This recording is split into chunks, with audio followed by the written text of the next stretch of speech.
الله الرحمن الرحيم أفحسب الذين كفروا أن يتخذوا عبادي أي ملائكتي وعيسى وعزيرا من دوني أولياء أربابا مفعول ثاني ليتخذوا والمفعول الثاني لحسب محذوف والمعنى أظنوا أن الاتخاذ المذكور لا يغضبني ولا أعاقبهم عليه كلا۔ اللہ تبارک و تعالی نے مخلوقات کے اعتبار سے یعنی انسانوں کے اعتبار سے انسانی مخلوق کے اعتبار سے درجے رکھے ہیں۔ پہلا درجہ حضرات انبیاء کرام کا، دوسرا درجہ اولیاء کرام کا، انبیاء ہے، پھر انبیاء کے بعد اولیاء کرام ہے جس میں حضرات صحابہ کرام بھی شامل ہو گئے، اور پھر تیسرے نمبر پر نیک لوگ، اور چوتھے نمبر پر عادل اور منصف ایمان والے بادشاہ۔ یہ درجے اللہ تبارک و تعالی نے مخلوق کے اندر بنائے ہیں۔ سورہ کہف کے اندر اللہ تبارک و تعالی نے نبیوں کا قصہ بیان کیا، پھر نیک لوگوں کا قصہ بیان کیا، پھر عادل اور منصف بادشاہ کا قصہ بیان کیا، اور ان کے قصے بیان کرنے کے بعد اللہ تبارک و تعالی نے اس سے یہ بھی اشارہ فرمایا اور یہ بھی اشارہ نکلا، یعنی اشارے نکالنے والوں نے، نقطہ نکالنے والوں نے یہ نقطہ بھی نکالا کہ دیکھو اگر اللہ کے علاوہ کسی اور کو علم غیب حاصل ہو سکتا ہے تو ان درجوں میں سے کسی نہ کسی درجے کو حاصل ہو سکتا تھا، لیکن ان واقعات سے یہ معلوم ہوتا ہے کہ نہ نبی کو علم غیب ہے، نہ کسی ولی کو علم غیب ہے، اور نہ کسی نیک آدمی کو، اور نہ کسی عادل اور منصف بادشاہ کو۔ چنانچہ حضرت موسیٰ علیہ نبینا وعلیہ الصلاۃ والسلام کا واقعہ جب ان سے پوچھا گیا کہ کیا آپ سے بڑا کوئی عالم موجود، تو اگر ان کو حضرت خضر کے بارے میں معلوم ہوتا تو یوں نہ کہتے کہ مجھ سے بڑا کوئی نہیں، کہ جس کی وجہ سے اللہ کا عقاب ان کے اوپر نازل ہوا۔ ادھر حضرت خضر ایک قول کی بنا پر نبی، دوسرے قول کی بنا پر ولی، جیسے کہ صاحب جلالین نے نقل کیا، تو یہ تو نبی یا ولی۔ وہ خود حضرت موسیٰ علیہ السلام سے فرما رہے ہیں اللہ نے جو علم تم کو دیا ہے وہ میں نہیں جانتا، اور جو علم اللہ نے مجھ کو دیا ہے وہ تم نہیں جانتے۔ اگر علم غیب حاصل ہوتا تو یہ جملہ نہ کہتے کہ جو تمہارے پاس علم ہے اس کا مجھے پتہ نہیں، اور میرے پاس جو علم ہے اس کا تمہیں پتہ نہیں۔ اس کے بعد اصحاب کہف جو اللہ کے نیک بندے تھے، اگر ان لوگوں کو علم غیب حاصل ہوتا تو ان کو کہف یعنی غار میں رہنے کی مدت کے بارے میں اختلاف پیدا نہ ہوتا، بلکہ ہر ایک مکمل طور پر صحیح مدت بیان کرتا کہ ہم اتنا وقت وہاں پر رہ کر آئے، لیکن ہر ایک اختلاف کر رہا ہے، کوئی کچھ کہہ رہا ہے، کوئی کچھ کہہ رہا ہے۔ اور اس کے بعد پھر حضرت ذوالقرنین جن کو ایک عادل اور منصف بادشاہ قرار دیا گیا، اگر ان کو علم غیب حاصل ہوتا تو وہ مشرق مغرب شمال کا سفر نہ کرتے تحقیق حال کے لیے اور لوگوں کے حالات کا علم حاصل کرنے کے لیے۔ اگر ان میں سے کسی کو علم غیب ہوتا تو پھر یہ لوگ یہ نہ کہتے جو انہوں نے اپنے اپنے واقعات کے اندر ان کے اقوال نقل کیے گئے ہیں۔ ان سے معلوم ہوا کہ ان میں سے کسی کو علم غیب حاصل نہیں تھا، اور جب ان کو علم غیب حاصل نہیں ہے تو پھر انسانوں میں سے اور کس کو علم غیب حاصل ہو سکتا ہے؟ جب نبی کو نہیں، ولی کو نہیں، نیک لوگوں کو نہیں، اور ایک عادل اور منصف مومن بادشاہ کو نہیں ہے تو پھر اور کس کو علم غیب حاصل ہو سکتا ہے؟ افحسب الذین کفروا ان یتخذوا عبادی، کیا گمان کر رہے ہیں وہ لوگ جنہوں نے کفر کیا کہ وہ میرے بندوں کو بنا لیں میرے علاوہ اپنا معبود؟ ان یتخذوا عبادی، افحسب الذین کفروا، افا حمزہ داخل حسیبہ پر، لیکن مفسرین نے لکھا ہے کہ یہاں پر فعل محذوف ہے، اگرچہ عبارت کے اعتبار سے افحسب الذین کفروا ہے، لیکن حمزہ جو یہاں داخل ہے وہ ایک فعل محذوف پر، اور عبارت ہے اکفروا فحسبوا ان یتخذوا عبادی من دونی اولیاء۔ اکفروا فحسبوا، کیا جن لوگوں نے کفر کیا وہ یہ گمان کرتے ہیں وہ یہ سمجھتے ہیں تو افحسب الذین کفروا، کیا گمان کرتے ہیں وہ لوگ جنہوں نے کفر کیا؟ استفہام توبیخ کے لیے، ڈرانے کے لیے، دھمکانے کے لیے، استفہام برائے توبیخ، برائے دھمکانا، ان یتخذوا عبادی، کہ وہ میرے بندوں کو بنا لیں گے۔ میرے بندوں میں سے کون؟ ای ملائکتی و عیسیٰ و عزیر، فرشتے حضرت عیسیٰ اور حضرت عزیر، یہ تینوں بیان کر یہ بتلا دیا کہ اگرچہ وہ لوگ اللہ کے ساتھ دوسروں کو شریک کرنے والے ہیں مختلف لوگ، لیکن ہر ایک کا کفر الگ ہے۔ مشرکین مکہ فرشتوں کی عبادت کرتے تھے، یہود حضرت عزیر کی عبادت کرتے تھے، اور نصارہ حضرت عیسیٰ علی نبینا و علیہم الصلاۃ والسلام کی عبادت کیا کرتے تھے۔ تو اللہ نے تینوں کو بیان فرمایا، ملائکہ، فرشتے، حضرت عزیر، حضرت عیسیٰ، اور ان کی عبادت کرنے والے الگ الگ لوگ، یہ نہیں کہ سب کی عبادت کرتے تھے۔ مشرکین مکہ فرشتوں کی، وہ حضرت عزیر اور حضرت عیسیٰ کی نہیں، یہود حضرت عزیر کی، وہ حضرت عیسیٰ کی نہیں، اور نصارہ حضرت عیسیٰ کی اور وہ حضرت عزیر کی یا فرشتوں کی عبادت نہیں کرتے۔ تو تنوع کی طرف اشارہ کیا، مختلف قسموں کی طرف، شرک کی مختلف قسمیں، اے ملائکتی و عیسیٰ و عزیر، عزیر حضرت عزیر لقب ہے، ان کا نام بعض علماء نے قطفیر لکھا، بعض نے اطفیر لکھا، قطفیر یا اطفیر دونوں قول ہیں ان کے نام کے بارے میں۔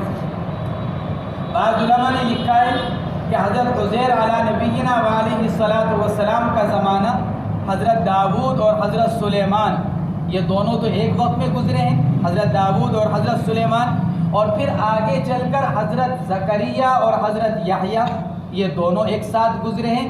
ان کے درمیان کا جو زمانہ ہے وہ حضرت عزیر کا زمانہ ہے۔ ایک زمانہ حضرت داؤد اور حضرت سلیمان کا دونوں ساتھ رہے، جسے قرآن پاک نے بیان کیا 19ویں پارے کے اندر۔ حضرت زکریا، حضرت یحییٰ کا زمانہ ایک ہے۔ ان دونوں زمانوں کے درمیان کا جو زمانہ ہے وہ حضرت عزیر علی نبینا و علیہ الصلاۃ والسلام کا زمانہ ہے۔ 40 سال کی عمر میں ان کو حکمت دی گئی اللہ تبارک و تعالیٰ کی طرف سے، اور پھر اس کے بعد ان کو نبوت مرحمت فرمائی گئی۔ بنو اسرائیل کے انبیاء میں سے ایک نبی حضرت عزیر علیہ الصلاۃ والسلام بھی ہیں۔ بعض آثار سے معلوم ہوتا ہے کہ ان کا انتقال دمشق میں ہوا اور وہیں پر ان کی تدفین کی گئی۔ اور حضرت عزیر علیہ الصلاۃ والسلام سے بڑھ کر ان کے زمانے میں تورات کا کوئی حافظ نہیں تھا۔ بعض علماء نے لکھا ہے، بعض مفسرین نے، کہ تیسرے پارے کے اندر جو اللہ نے فرمایا او کالذی مر علی قریۃ وہی خاویۃ علی عروشها قال انا یحیی هذه اللہ بعد موتها فاماتہ اللہ 100 عام ثم بعثہ، جن پر اللہ نے 100 سال تک موت طاری رکھی، پھر اس کے بعد ان کو دوبارہ زندہ کیا۔ او کالذی مر علی قریہ، یا اس آدمی کو کے بارے میں دیکھیے، سوچیے، غور کیجئے، جو ایک بستی پر سے گزر رہے تھے، وہاں دیکھا کہ بستیاں ساری اوندھی پڑی ہوئی ہیں، لوگ مرے پڑے ہیں، تو فرمایا انہوں نے انا یحیی هذه اللہ بعد موتها، اللہ کیسے زندہ کرے گا؟ یعنی شک نہیں، لیکن یہ کہ کیسے ہوگا، کیفیت کیا ہوگی؟ تو اللہ نے دکھلانے کے لیے کیا کیا؟ فاماتہ اللہ 100 عام ثم بعثہ، اللہ نے خود ان کے اوپر موت طاری کر دی، 100 سال تک موت طاری رہی، ثم بعثہ، پھر اللہ نے 100 سال کے بعد ان کو دوبارہ زندگی مرحمت فرمائی۔ بعض مفسرین نے لکھا ہے کہ ان صاحب سے مراد کون ہیں؟ حضرت عزیر علی نبینا و علیہ الصلاۃ والسلام۔ اگرچہ اور بھی اقوال ہیں، کسی نے حضرت خضر کہا، کسی نے حضرت حزقیل کہا، مختلف اقوال ہیں اس کے اندر، لیکن عام طور سے مفسرین اس سے مراد حضرت عزیر علیہ الصلاۃ والسلام کو لیتے ہیں۔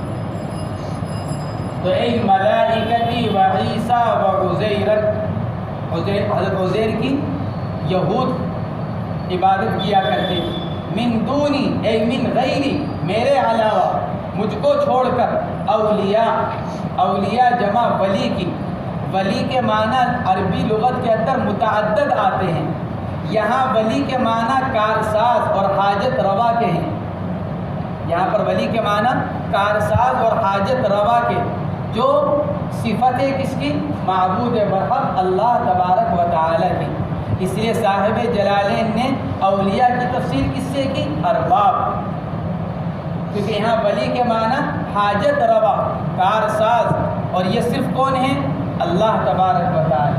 تو گویا کہ انہوں نے ان کو اللہ کے علاوہ ان کو اپنا کارساز اور حاجت روا سمجھا۔ من دونی اولیاء اے اربابا، ارباب جمع رب کی، پالنے والا، پالن ہار، کارساز، حاجت روا، پرورش کرنے والا۔ مصنف علیہ الرحمہ نے اولیاء کی تفسیر ارباب سے کر ایک شبہ کو بھی دور کیا۔ بہت سے لوگ یہ کہتے ہیں کہ اولیاء کی زیارت اور اولیاء کے پاس جانا، رہنا، یہ بھی شرک ہے۔ قرآن کہہ رہا ہے فَحَسِبَ الَّذِينَ كَفَرُوا أَن يَتَّخِذُوا عِبَادِي مِن دُونِي اولیاء۔ تو بعض لوگ یہ کہتے ہیں کہ اولیاء کے پاس جانا، ان سے محبت رکھنا اور ان کی زیارت کرنا، یہ بھی کیا ہے؟ کہ یہ بھی شرک ہے۔ تو صاحب جلالین نے اولیاء کی تفسیر ارباب سے کر اس شبہ کا ازالہ کیا کہ اولیاء کرام سے محض محبت، دل کی محبت اور ان کی زیارت یہ شرک نہیں ہے۔ ہاں، جو آدمی اولیاء کو نفع نقصان کا مالک سمجھنے لگے کہ یہی مجھے نفع پہنچائیں گے، یہی مجھ کو نقصان پہنچا سکتے ہیں، تو یہ اللہ کے ساتھ شریک کرنا ہوگا، پھر تو ہے شرک۔ لیکن محض محبت قلبی یا ان کو اللہ کا ایک نیک بندہ سمجھ کر ان کی زیارت کرنا، ان کی خدمت کرنا، ان کے پاس جانا، ان سے محبت کرنا، یہ شرک نہیں ہے، بلکہ یہ تو اللہ تعالیٰ کی برکتوں کے حاصل ہونے کا ذریعہ ہے۔ اس لیے کہ حدیث پاک میں فرمایا گیا المرء مع من احب، آدمی کس کے ساتھ رہے گا کل قیامت کے دن؟ جس سے محبت رکھتا ہے۔ المرء مع من احب، آدمی ان کے ساتھ ہوگا جن سے محبت رکھتا ہے۔ انس رضی اللہ تعالیٰ عنہ اس لیے فرماتے تھے اسلام لانے کے بعد حضرات صحابہ کرام کو جو سب سے زیادہ خوشی جس بات سے ہوئی تھی وہ اللہ کے نبی کی اس بات سے ہوئی تھی، کیونکہ المرء مع من احب۔ پھر حضرت انس رضی اللہ تعالیٰ عنہ فرماتے ہیں انی احب رسول اللہ و احب ابا بکر و عمر، میں تو اللہ کے رسول سے محبت کرتا ہوں اور ابو بکر اور عمر وغیرہ ان حضرات سے محبت کرتا ہوں، لہٰذا میرا انجام اور میرا رہنا بھی کس کے ساتھ ہوگا؟ انہی حضرات کے ساتھ ہوگا۔ تو اولیاء سے محبت، اولیاء کی زیارت، ان کے پاس جانا یہ ممنوع نہیں ہے۔ ممنوع کیا ہے؟ ان کو حاجت روا سمجھنا، ان کو کارساز سمجھنا۔ جیسے بعض لوگ غلو کرنے لگتے ہیں اور قبروں پر جا کر صاحب قبر کو ہی متصرف سمجھنے لگتے ہیں، انہی سے اولاد کا مانگنا، انہی سے اپنی حاجتوں کے پورا ہونے کا سوال کرنا، انہی سے اپنی مشکلات کے دور کرنے کا مطالبہ کرنا، یہ اللہ کے ساتھ صفات کے اندر شریک کرنا ہوگا، کیونکہ متصرف، حاجت روا، مشکل کشا یہ صرف اللہ تبارک و تعالیٰ کی ذات عالی ہے۔ تو مصنف نے اولیاء کی تفسیر ارباب سے کر اس اعتراض کو بھی دور کیا ہے، کیونکہ رب اس کو کہا جاتا ہے کہ جس کو صرف عبادت نہیں بلکہ رب یہ کہ اس کو کارساز سمجھا جائے اور اس کو اپنا معبود سمجھا جائے اور اس کو اپنے لیے نافع اور ضار سمجھا جائے کہ یہی نفع پہنچانے والے اور یہی نقصان پہنچانے والے۔ فرماتے ہیں کہ یہ اولیاء یہ مفعول ثانی ہے یتخذو کا، افحسب الذین کفروا ان یتخذوا، تو یتخذو کا مفعول اول ہے عبادی اور مفعول ثانی ہے اولیاء۔ مصنف فرماتے ہیں کہ یہ مفعول ثانی ہے یتخذو کا اور مفعول اول کون ہے؟ عبادی۔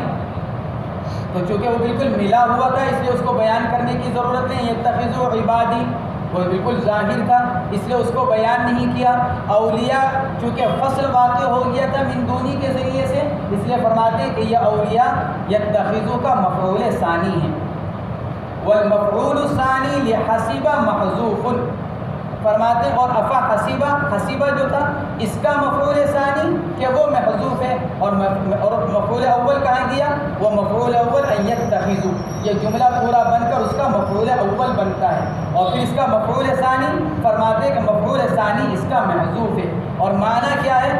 اظن ان الاتخاذ المذکور لا یغضبنی ولا اعاقبهم علیہ، اور عبارت کے معنی یہ بنیں گے کہ کیا یہ لوگ یہ گمان کرتے ہیں کہ ان کا یہ دوسروں کو معبود بنا لینا، اتخاذ المذکور، اتخاذ مذکور کیا کہ ان یتخذوا عبادی من دونی اولیاء، یہ اتخاذ مذکور، وہ اتخاذ جو ذکر کیا گیا اوپر کہ یہ مجھ کو ناراض نہیں کرے گا اور میں ان کو سزا نہیں دوں گا اس کے اوپر، کلا، ہرگز نہیں، ایسا نہیں ہوگا، بلکہ جب میرے علاوہ کسی اور کی عبادت کی جاتی ہے تو مجھ کو ناراضگی ہوتی ہے، اور پھر میں اس شرک کی وجہ سے پھر میں اپنا عذاب نازل کرتا ہوں۔ کلا، ہرگز ایسا نہیں ہوتا ہے، لا یلی ولا ینبغی، بالکل نہیں، میرے ساتھ کسی کو شریک کرنا، میرے ساتھ کسی اور کی عبادت کرنا، یہ بالکل میری شان کے لائق نہیں ہے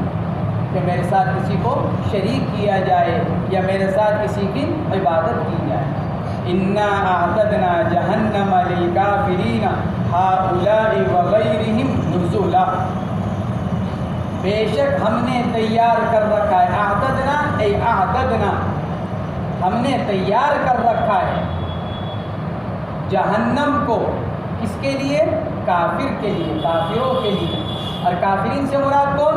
فرماتے ہیں ہؤلاء وغیرہم، اوپر جو لوگ بیان کیے گئے وہ بھی، اور ان کے علاوہ اور بھی دنیا میں جتنے قسم کے کافر پائے جاتے ہیں، عزیر کی عبادت کرنے والے ہوں یا عیسیٰ کی عبادت کرنے والے، فرشتوں کی عبادت کرنے والے ہوں یا اور معبودان باطلہ کی عبادت کرنے والے ہوں، کوئی کسی کو پوج رہا ہے، کوئی کسی کو پوج رہا ہے، فرماتے ہیں ہؤلاء وغیرہم ای بقیۃ الکفار، غیرہم سے مراد یہ کافر اور ان کے علاوہ اور بقیہ جتنے دنیا کے اندر پائے جاتے ہیں، ہم نے ان کے لیے جہنم کو تیار کر رکھا ہے، کہیں کے لیے؟ نزولا، مہمانی کے لیے، بطور استہزاء کے، جب کوئی مہمان آتا ہے تو اس کے لیے تیاری کی جاتی ہے، جیسا مہمان ہوتا ہے ویسا اس کے لیے انتظام کیا جاتا ہے۔ نزول کے معنی دونوں کیے گئے، اسم لمکان الضیف، نزول کے ایک معنی تو وہ جگہ جہاں مہمان کو اتارا جاتا ہے، بڑے مہمان ہوتے ہیں، زیادہ اچھے مہمان ہوتے ہیں، آدمی کا اپنا مکان اس لائق قابل نہیں ہوتا تو آدمی دوسری جگہ انتظام کرتا ہے، پڑوس کا مکان لے لیتا ہے، بھائی کا مکان لے لیتا ہے، اور دوسرے رشتہ داروں کا مکان لے لیتا ہے، اور بڑی جگہ چاہیے اور اچھی جگہ چاہیے تو اور اچھی جگہ لے لیتا ہے۔ تو نزول کے ایک معنی اسم لمکان الضیف، اور دوسرے معنی اس کے کیے گئے ہیں ما یہیأ لہ، وہ چیز جو مہمان کے لیے تیار کی جائے، دونوں معنی کیے گئے ہیں نزول کے۔ مصنف فرماتے ہیں اے ہی معدۃ لہ کالنزل المعد للضیف، نزل وہ چیز جو مہمانوں کے لیے تیار کی جائے، جیسے دنیا کے اندر مہمانوں کے لیے مہمان خانے تیار کیے جاتے ہیں، اداروں کے اندر یا گھروں کے اندر بھی مہمانوں کے لیے کمرہ بنایا جاتا ہے، یا جب مہمان آنے لگے تو اس وقت اس کے لیے کمرہ تیار کیا جاتا ہے، تو جس طرح دنیا کے اندر تیار کیا جاتا ہے، یعنی پہلے سے ان کے لیے انتظام کیا جاتا ہے، اللہ فرماتے ہیں ہم نے بھی کافروں کے لیے پہلے سے جہنم کو تیار کر رکھا ہے۔ یہ نہیں کہ وقت پر اس کی تیاری ہوگی، وقت پر اس کو بنایا جائے گا، تیار کیا جائے گا، نہیں، ہم تو پہلے سے اس کو بنائے ہوئے ہیں اور اس کے اندر سارے انتظامات کر رکھے ہیں، یہ بطور استہزاء کے، ورنہ مہمانی کے لیے تو جو کچھ تیار کیا جاتا ہے وہ آرام پہنچانے کے لیے، راحت پہنچانے کے لیے، تو یہاں راحت اور آرام پہنچانا تو مقصود نہیں ہے، تو یہ استہزاء، مذاق اڑانا، مذاق اڑانے کے لیے فرماتے ہیں اے ہی معدۃ لہم کالنزول المعد للضیف، یعنی ان کافروں کے لیے تیار کیا ہوا ہے جیسا کہ آنے والے مہمان کے لیے تیاری کی جاتی ہے۔ قل هل ننبئکم بالاخسرین اعمالا، نبی جی آپ کہہ دیجئے کیا بتلائیں ہم تم کو، هل ننبئکم کیا ہم بتلائیں تم کو، بالاخسرین اعمالا کون عمل کے اعتبار سے سب سے زیادہ خسارے میں ہیں۔ نبی جی آپ ان سے کہیے کہ کیا تم کو بتلایا جائے کہ کوئی کون ہے جو عمل تو کر رہا ہے لیکن اس کے عمل کا اس کو قیامت کے دن کوئی فائدہ نہیں ہوگا۔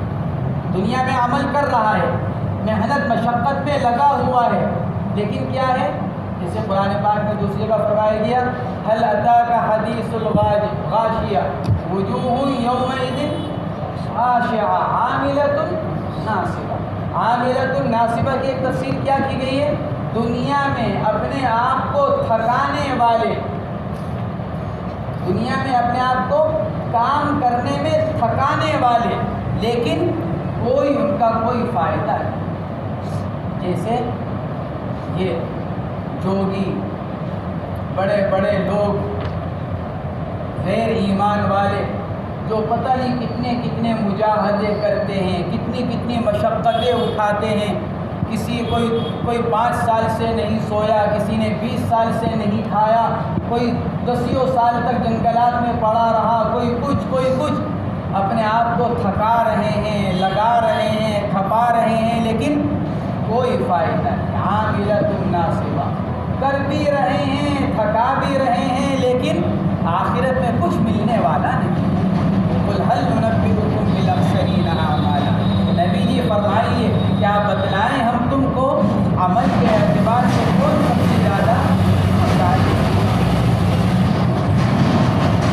یہ آیات شریفہ قل هل ننبئکم بالاخسرین اعمالا الذین ضل سعیهم فی الحیاۃ الدنیا وهم یحسبون انهم یحسنون صنعا، یہ 2 آیات شریفہ جو اللہ تبارک و تعالیٰ نے بیان فرمائی، یہ دونوں آیتیں اپنے مفہوم کے اعتبار سے عام ہیں۔ قل هل ننبئکم بالاخسرین اعمالا الذین ضل سعیهم فی الحیاۃ الدنیا الی آخرہ، یہ دونوں آیات شریفہ اپنے مفہوم کے اعتبار سے عام ہیں، یعنی جو کچھ اعمال نیک کرتے ہیں، نیک سمجھ کر، کچھ لوگ ایسے ہیں جو کچھ اعمال نیکی سمجھ کر کرتے ہیں، جد و جہد کرتے ہیں، محنت مشقت کرتے ہیں، لیکن اللہ تعالیٰ کے نزدیک ان کی اس محنت کا کوئی حیثیت نہیں ہوتی۔ کچھ لوگ ایسے، اس کے مفہوم میں عموم ہے، اور یہ کب ہوتا ہے کہ آدمی محنت کرے، کام کرے، تکلیفیں اٹھائے لیکن اس کے باوجود اس کو کوئی فائدہ اس سے حاصل نہ ہو۔ امام قرطبی رحمہ اللہ فرماتے ہیں یہ چیز 2 صورتوں میں حاصل ہوتی ہے، یا تو عقائد کی خرابی یا پھر اعمال کے اندر ریاکاری۔ ایک آدمی کے عقائد ہی خراب ہیں تو پھر اس کے کیے کا اس کو کوئی بدلہ نہیں ملے گا۔ ایک آدمی کے عقائد تو ٹھیک ہیں لیکن عمل ریاکاری کے لیے کر رہا ہے تو قل هل ننبئکم بالاخسرین اعمالا کے ذہن میں داخل ہو۔ جو آدمی ریاکاری کے طور پر عمل کر رہا ہے کل قیامت کے دن وہ بھی خسارے والا ہوگا۔ کہ کیوں کہ دنیا میں لمبی لمبی نمازیں پڑھ کر گیا، روزے رکھ کر گیا، صدقہ خیرات کر گیا، لیکن کس کے لیے؟ محض دکھاوے کے لیے۔ تو حدیث پاک میں کیا فرمایا گیا؟ قاری صاحب کو لایا جائے گا، سخی کو لایا جائے گا، شہید کو لایا جائے گا، اور یہ سارے سب سے بڑے کام ہیں، سخاوت، شہادت، علم، ان سے بڑھ کر کوئی کام نہیں، لیکن اس کے باوجود ان کو بلا کر کیا کہا جائے گا؟ تم نے تو فلاں کو دکھلانے کے لیے کیا تھا۔ عقائد کے اعتبار سے تو ٹھیک تھا وہ، لیکن عمل ریاکاری۔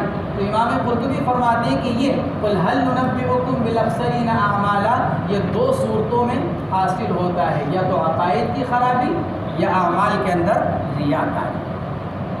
اس لیے عقائد بھی درست ہونے چاہیے اور عمل بھی اللہ کے لیے ہونا چاہیے۔ اگر دو باتوں میں سے ایک بات نہیں ہوگی تو پھر سوائے تھکنے کے، سوائے مشقت کے انسان کو کچھ نہیں ملے گا۔ تو قل هل ننبئکم بالاخسرین اعمالا، بعض حضرات نے، جس میں سیدنا حضرت علی رضی اللہ تعالی عنہ بھی شامل ہیں، بعض حضرات نے ان آیات کو مخصوص کیا ہے۔ اگرچہ یہ آیات اپنے عموم کے اعتبار سے، معنی کے اعتبار سے عام ہیں، ہر ایک کو شامل ہے، لیکن بعض حضرات نے ان آیات کا مصداق خاص قرار دیا۔ بعض صحابہ کرام فرماتے تھے کہ ان آیات کا مصداق خوارج ہیں، بعض صحابہ کرام فرماتے تھے ان آیات کا مصداق روافض ہیں، بعض صحابہ کرام فرماتے تھے ان آیات کا مصداق معتزلہ ہیں، بعض صحابہ کرام نے ان آیات کا مصداق مخصوص قرار دیا۔ لیکن یہ بات ضرور ہے کہ ان آیات کا مصداق وہ ہے جو اللہ کی ذات کا انکار کرنے والا اور آخرت کا انکار کرنے والا، کیونکہ اللہ نے خود آگے ارشاد فرمایا اولئک الذین کفروا بآیات ربہم ولقائہ، یہ کون لوگ ہیں؟ جو اللہ کا انکار کرنے والے اور اللہ سے ملاقات یعنی حساب و کتاب کا، دوبارہ زندہ کیے جانے کا، اس کا انکار کرنے والے، یہ لوگ ان آیات کا مصداق ہیں۔ تو الفاظ کے اعتبار سے ان کو خاص کیا جا سکتا ہے، لیکن اپنے معنی کے اعتبار سے یہ آیتیں دونوں عام ہیں، ہر اس آدمی کو یا ہر اس جماعت کو شامل ہو سکتی ہیں جن کے اندر ان دو خرابیوں میں سے کوئی ایک خرابی پائی جائے، یا تو عقائد کی خرابی یا اعمال کی خرابی، یعنی اعمال کے اندر دکھاوا اور ریاکاری۔ قل هل ننبئکم بالاخسرین اعمالا، نبی جی فرما دیجئے کیا بتلائیں ہم تم کو ان لوگوں کے بارے میں جو عمل کے اعتبار سے اخسرین جمع اخسر کی، بالاخسرین، اخسرین جمع اکثر کی، اے اشد خسرانا، سب سے زیادہ خسارے میں کون، عمل کے اعتبار سے سب سے زیادہ خسارے میں کون؟ آگے پھر اللہ نے اس کو بیان کیا الذین ضل سعیہم فی الحیات الدنیا، فرماتے ہیں اعمال تمییز طابق الممیز، اعمال یہ منصوب کس بنا پر ہے؟ تمیز ہونے کی بنا پر، اعمال منصوب تمیز ہونے کی بنا پر ہے۔ پھر طابق الممیزہ، یہ اعتراض مقدر کا جواب دے رہے ہیں۔ سوال یہ پیدا ہوتا ہے کہ جی تمیز کی اصل تو مفرد ہے، ایک تو یہ، دوسرا یہ کہ اعمال جمع عمل کی، عمل مصدر، والمصدر لا یثنی ولا یجمع، نہ اس کا تثنیہ نہ اس کا جمع، تو پھر اعمالہ جمع کہاں سے لائی گئی؟ مصنف اس اعتراض کا جواب دے رہے ہیں طابق الممیز، اعمال جمع لائی گئی ہے کیونکہ اس کا ممیز اکثرین یہ بھی جمع تھی، تو تمیز ممیز کے مطابق ہو جائے الفاظ کے اعتبار سے، محض اس مطابقت کی وجہ سے اعمالہ کو جمع لایا گیا۔ اکثرین چونکہ جمع کا صیغہ تھا اس سے پہلے جو اس کا ممیز ہے، لہذا اس کے مطابقت کی وجہ سے اعمال تمیز کو جمع کا صیغہ لایا گیا، ورنہ وہ بات اپنی جگہ صحیح ہے کہ مصدر کا نہ تثنیہ آتا ہے نہ جمع، اور ایسے ہی تمیز کی اصل مفرد ہے اور اس کی جمع نہیں آتی۔ یہ اس اعتراض مقدر کا جواب دیا ہے ایک جملے کے اندر کہ طابق الممیز، ممیز کے ساتھ مطابقت پیدا کرنے کے لیے اعمالہ تمیز کو جمع کا صیغہ لے کر آئے۔ وَبَيَّنَهُمْ بِقَوْلِهِ، فرماتے ہیں اب وہ خسارہ کیا ہے اللہ اس کو آگے اپنے اس قول سے بیان کر رہے ہیں۔ وَبَيَّنَهُمْ بِقَوْلِهِ، اب ان خسارے والوں کو بیان کر رہے ہیں، کون؟ الَّذِينَ ضَلَّ سَعْيُهُمْ فِي الْحَيَاةِ الدُّنْيَا، یہ وہ لوگ ہیں الَّذِينَ ضَلَّ سَعْيُهُمْ، یہ وہ لوگ ہیں کہ اکارت ہو گئی ان کی کوشش دنیاوی زندگی میں، ضائع ہو گئی، بیکار ہو گئی، کوئی کام نہیں آئی۔ جو کچھ انہوں نے دنیاوی زندگی میں کوشش یعنی اعمال خیر کی، کیونکہ بہت سے اللہ کا انکار کرنے والے وہ بھی ہوتے ہیں جو کیا کرتے ہیں، نیکی کے کام کرتے ہیں، غلام آزاد کر دیا، کوئی چیز وقف کر دی، محتاج کی مدد کر دی، پیاسوں کو پانی پلا دیا۔ گرمی میں تم نے دیکھا ہوگا کتنی ہی جگہ پر غیر ایمان والے سبیل لگا کر کھڑے ہو جاتے ہیں، کہیں پانی پلا رہے ہیں ٹھنڈا، کہیں شربت پلا رہے ہیں، کہیں دودھ پلا رہے ہیں، نیکی کے کام تو کر رہے ہیں، یعنی ایسے کام کے جس پر آدمی کو اجر و ثواب مل سکے، لیکن یہ نیکی کے کام کیا ہو جاتے ہیں، بیکار۔ کیوں؟ اس لیے کہ آخرت کے اعتبار سے ثواب ملنے کی جو شرط ہے وہ کیا ہے، ایمان کا، اور وہ کیا نہیں ہے ان کے پاس، وہ ان کے پاس موجود ہے۔ اس لیے قرآن کہتا ہے الذین ضل سعیہم فی الحیات الدنیا، وہ لوگ کہ اکارت اور بیکار ہو گئی ان کی کوشش دنیاوی زندگی میں، یعنی دنیاوی زندگی میں جو کچھ انہوں نے کوشش یعنی اعمال خیر کی، اعمال خیر کی مختلف صورتیں ہو سکتی ہیں، اعمال خیر کی مختلف صورتیں ہو سکتی ہیں اور لوگ مختلف شکلوں میں اعمال خیر کرتے ہیں۔ تو الذین ضل سعیہم فی الحیات الدنیا وہم بطل عملہم، تو باطل ہو گئے ان کے عمل۔ کہاں باطل ہو جائیں گے؟ آخرت میں جا کے۔ دنیا میں تو کر رہے ہیں اور دنیا میں کرنے کی وجہ سے ان کو کچھ نہ کچھ فائدہ بھی ہو جاتا ہے، اللہ تبارک و تعالیٰ ان کو کچھ نہ کچھ فائدہ ہو جاتے ہیں، مال کے اندر اضافہ کر دیا اس کی وجہ سے، اولاد کے اندر اضافہ کر دیا اس کی وجہ سے، یا دنیاوی اور راحتوں کے اسباب پہنچا دیے اس کی وجہ سے، لیکن آخرت کے اعتبار سے بطل عمل ہو۔ اور اس کی وجہ کیا؟ اس کی وجہ وہی کہ ثواب کی شرط کیا ہے، اسلام کا۔ آخرت میں ثواب کب ملے گا؟ جب آدمی ایمان لے کر جائے، اور چونکہ یہ آخرت میں ایمان لے کر نہیں جا رہے ہیں لہذا آخرت کے اعتبار سے ان کی یہ ساری کوششیں بیکار ہو جائیں گی۔ بطل عملہ، باطل ہو جائے گا ان کا یہ عمل، اور کیا ہے، وَهُمْ يَحْسَبُونَ أَنَّهُمْ يُحْسِنُونَ صُنْعًا، اور حال یہ ہے، وَهُمْ يَحْسَبُونَ جملہ حالیہ، اور حال یہ ہے کہ وہ یہ گمان کر رہے ہیں کہ وہ تو اچھے کام کر رہے ہیں، اچھے کام کر تو رہے ہیں، پیاسوں کو پانی پلا دیا، ننگوں کو کپڑا دے دیا، بھوکوں کو کھانا کھلا دیا، ضرورت مندوں کی ضرورتوں کو پورا کر دیا، کہ دنیاوی اعتبار سے اچھا کام سمجھ کر رہے ہیں، اور یہ سمجھتے ہیں کہ اس سے معبود راضی ہوگا، لیکن آخرت کے اعتبار سے ان کو کچھ نہیں ملے گا۔ وَهُمْ يَحْسَبُونَ يَظُنُّونَ أَنَّهُمْ يُحْسِنُونَ صُنْعًا عَمَلًا يُجَازُونَ عَلَيْهِ، اور وہ یہ گمان کرتے ہیں کہ وہ کر رہے ہیں اچھا کام، اچھے عمل کر رہے ہیں جس پر ان کو بدلہ دیا جائے گا۔ بدلہ دیا تو جاتا ہے لیکن کس حد تک؟ میں دنیاوی زندگی میں۔ بعض اوقات اللہ تبارک و تعالیٰ آخرت کے اعتبار سے بھی کچھ نہ کچھ بدلہ دے دیتے ہیں، لیکن ثواب کے اعتبار سے نہیں۔ ثواب تو جب ہی ملے گا جب اسلام ہوگا، ایمان ہوگا۔ ہاں، بعض اوقات اللہ تبارک و تعالیٰ دنیا میں کیے گئے نیک اعمال کی وجہ سے عذاب میں تخفیف کا معاملہ کر دیتے ہیں۔ عذاب تو ہوگا، جہنم میں تو جائیں گے، جہنم سے تو بچنے کی شرط کیا ہے؟ ایمان۔ جہنم سے نکلنے کی شرط کیا ہے؟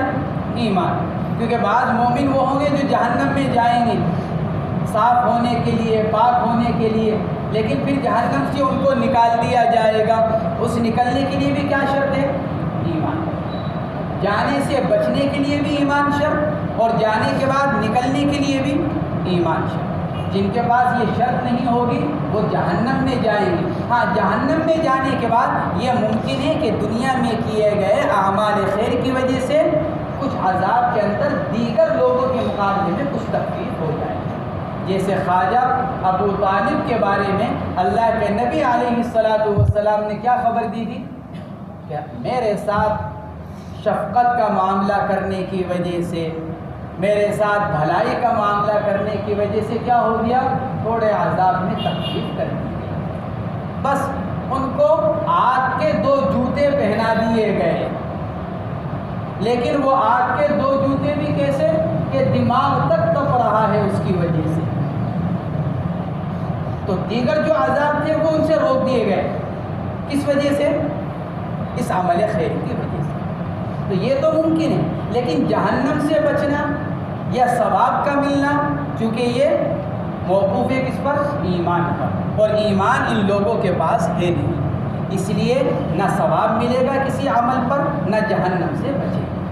اس لیے فرمایا وَهُمْ يَحْسَبُونَ يَظُنُّونَ أَنَّهُمْ يُحْسِنُونَ صُنْعًا عَمَلًا يُجَازُونَ عَلَيْهِ، یعنی وہ یہ گمان کر رہے تھے کہ وہ تو اچھے عمل کر رہے ہیں جس پر ان کو بدلہ دے دیا جائے گا۔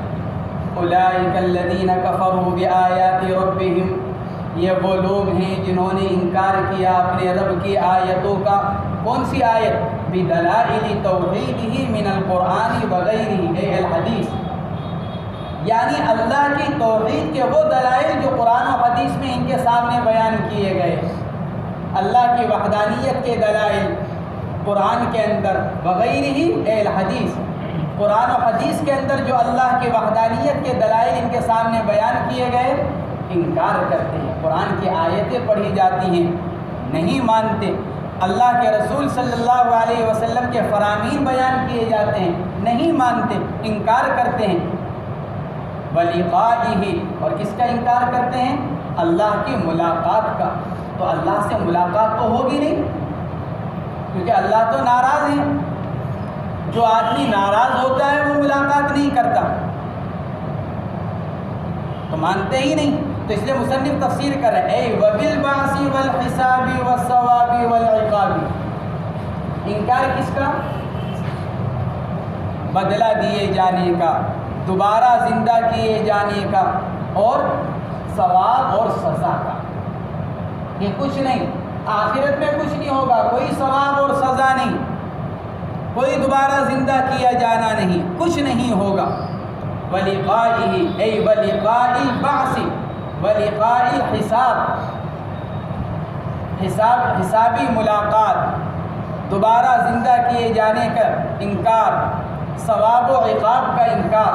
ای وبالبعث والحساب والثواب والعقاب فحبطت اعمالهم، ای بطلت، تو کیا ہو گیا؟ ایمان نہ ہونے کی وجہ سے آخرت کے اعتبار سے ان کے سارے اعمال ختم اور بیکار ہو گئے۔ فحبطت اعمالهم، ای بطلت، اور جب عمل آخرت کے اعتبار سے ختم ہو گئے فلا نقیم لهم یوم القیامت وزنا، پھر ہم قیامت کے دن ان کے لیے وزن قائم ہی نہیں کریں۔ فلا نقیم لهم یوم القیامت وزنا، قیامت کے دن ان کا وزن ہی نہیں کریں۔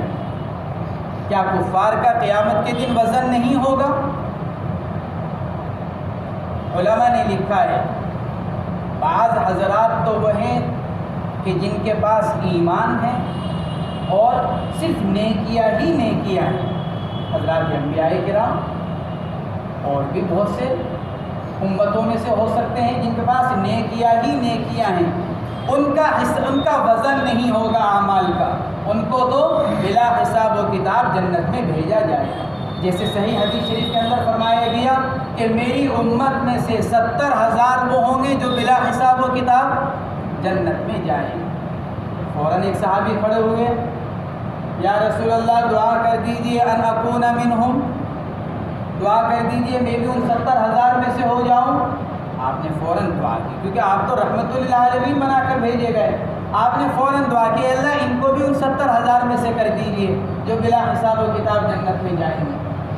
تو ان کے دیکھ کر دوسرے بھی کھڑے ہوئے، اے اللہ کے نبی میرے لیے بھی دعا کر دیجئے۔ فرمایا سبقہ کا بہا رکاشا، نہیں بھائی سبقت تو بس وہ کر گیا، تو دیکھا دیکھی کا معاملہ ہے کہ بھائی ان کے لیے دعا ہوئی، الہ ہم بھی دعا کرا لیں، جیسے کرتے نا بزرگوں کے پاس جا کر ملاقات کر لی، وہ کر لی، مسافہ بھی کر لیا۔ اب جب دوسرے ساتھی نے مسافہ کیا، انہوں نے کہا حضرت ذرا میرے لیے دعا کر دی، اب یہ بھی چلتے چلتے حضرت میرے لیے بھی دعا کر دیجیے، تو یہ تو دیکھی دیکھی کی دعا ہوئی۔ اس نے چونکہ دعا کی درخواست کی تھی تو آپ نے بھی دعا کی درخواست کر دی۔ تو اب آپ کے لیے وہ الفاظ نہیں نکلیں گے جو اس کے لیے نکل چکے ہیں. اس لیے اللہ کے نبی نے کیا فرمایا؟ سبقک بہا عکاشہ. بھائی اس معاملے میں تو سبقت کون کر گئے؟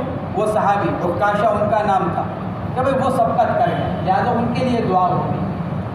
ہاں ابن ماجہ شریف کی روایت میں البتہ یہ فرمایا گیا کہ ان 70,000 میں سے ہر 1000 کے ساتھ 70,000 جائیں گے.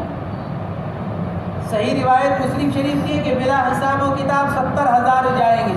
ابن ماجہ شریف کی روایت میں فرمایا گیا ہر 1000 کے ساتھ 70,000 جائیں گے بلا حساب و کتاب جنت کے اندر. تو ایک طبقہ تو وہ ہوگا ان کا کوئی وزن نہیں ہوگا. دوسرا طبقہ وہ ہوگا جن کے پاس ایمان نہیں ہوگا اور ان کے نامہ اعمال میں صرف برائیاں ہی برائیاں، گناہ ہی گناہ. ان کا بھی وزن نہیں ہوگا. وزن کس چیز کا کیا جائے؟ نہ ایمان ہے نہ اعمال صالحہ ہیں، تو ان کا بھی وزن نہیں ہوگا. ان کو بلا حساب و کتاب جہنم میں پھینک دیا جائے گا. ہاں وہ لوگ جن کے پاس ایمان ہوگا اور اعمال صالحہ بھی ہوں گے اور گناہ بھی ہوں گے، یا وہ لوگ جن کے پاس ایمان نہیں ہوگا لیکن ان کے نامہ اعمال میں کچھ اچھائیاں ہیں کچھ برائیاں ہیں، جیسے دنیا کے اندر کچھ نیک کام کر کر گئے ہوئے ہیں، تو کیا ایسے کافروں کا وزن کیا جائے گا؟ ایمان والے کا تو ہوگا تاکہ یہ دیکھا جا سکے کہ وہ نیکیاں بھاری کے گناہ بھاری، لیکن یہ کافر کیا اس کا وزن کیا جائے گا؟ بعض حنابلہ امام احمد رحمہ اللہ کے ماننے والے، بعض علماء محققین اور بعض علماء حنابلہ یہ فرماتے ہیں کافر کا کوئی وزن نہیں کیا جائے گا. اور دلیل کیا بیان کرتے ہیں؟ فَلَا نُقِيمُ لَهُمْ يَوْمَ الْقِيَامَةِ وَزْنًا. اللہ نے مطلق کافروں کے بارے میں یہ فرمایا ان کا قیامت کے دن کوئی وزن نہیں ہوگا. کچھ بھی کر جائیں دنیا کے اندر، کتنے ہی نیک اعمال کر چلے جائیں، کوئی ان کا وزن نہیں کیا جائے گا. وزن کیے بغیر ہی جہنم میں پھینک دیا جائے گا. بعض حنابلہ یہ فرماتے ہیں، لیکن حافظ ابن حجر، ملا علی قاری، یہ دیگر محققین علماء یہ فرماتے ہیں کہ نہیں، وزن تو کیا جائے گا، وزن تو ان کا بھی کیا جائے گا. چنانچہ دوسری جگہ اللہ تبارک و تعالیٰ نے 18ویں پارے کے اندر ہے، 18ویں پارے کی آیت ہے جس میں اللہ تبارک و تعالیٰ نے ارشاد فرمایا. سورہ نور سے پہلے آیت شریفہ میرے ذہن سے نکل گئی. اللہ تبارک و تعالیٰ نے ارشاد فرمایا، ہے آیت کسی کے ذہن میں؟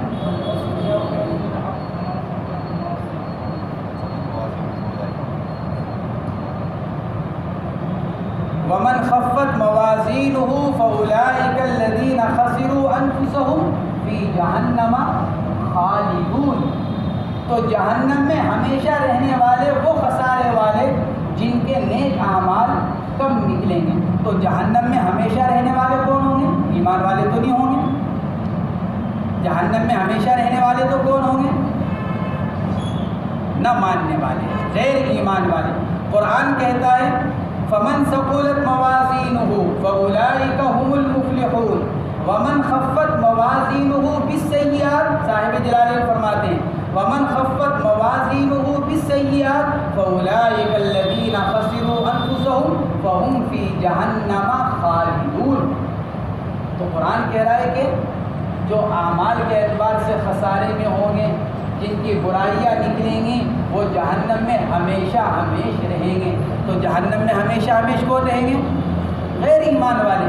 تو اس سے معلوم ہوا کہ اب وزن کس کا ہوگا؟ ان کا بھی وزن ان کا بھی کیا جائے گا. ہاں ان کی اگر کچھ نیکیاں ہوں گی تو میں نے بتلایا کہ بعض علماء محققین یہ فرماتے ہیں کہ اگر ان کی کچھ نیکیاں ہوں گی تو اس کی وجہ سے ممکن ہے کہ عذاب کے اندر کچھ تخفیف کر دی جائے.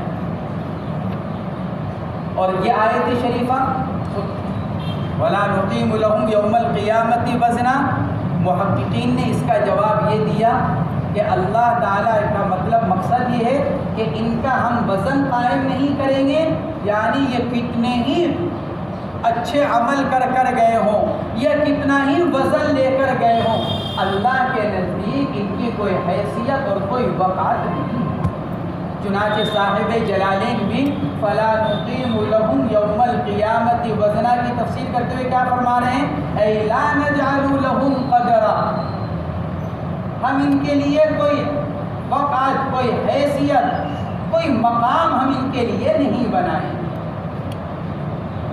عمل تو کر گئے، کچھ نیکی کے کام، بھوکوں کو کھلایا، پیاسوں کو پلایا، گرمی میں محتاجوں کی مدد کی، ضرورت مندوں کی مدد کی، لیکن فلا نجعل لهم قدرا، ہمارے یہاں ان کی کوئی حیثیت نہیں ہوگی۔ وزن تو کریں گے لیکن ان کی کوئی حیثیت نہیں ہوگی۔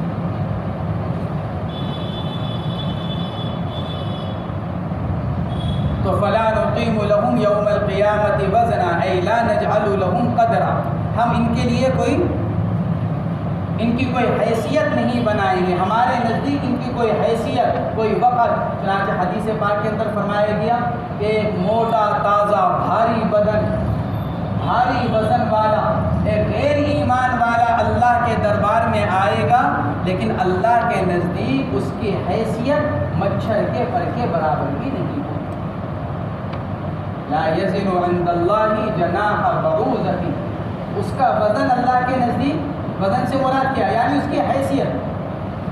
جیسے آدمی کہہ دیتا ہے نا جی اس کی حیثیت تو میرے نزدیک مچھر کے برابر بھی نہیں، چاہے جتنی حیثیت والا ہو اپنی نگاہ میں ہو، ہم تو اس کو کوئی حیثیت نہیں سمجھتے اس کی، ہمارے نزدیک اس کی کوئی حیثیت، لوگ چاہے اس کو جتنا سروں پر اٹھائیں، کہتے ہیں کہ لوگ چاہے اس کو کتنا ہی اٹھا لے سر کے اوپر، یا چاہے کتنی ہی دولت ہو اس کے بعد، میرے نزدیک اس کی کوئی حیثیت نہیں۔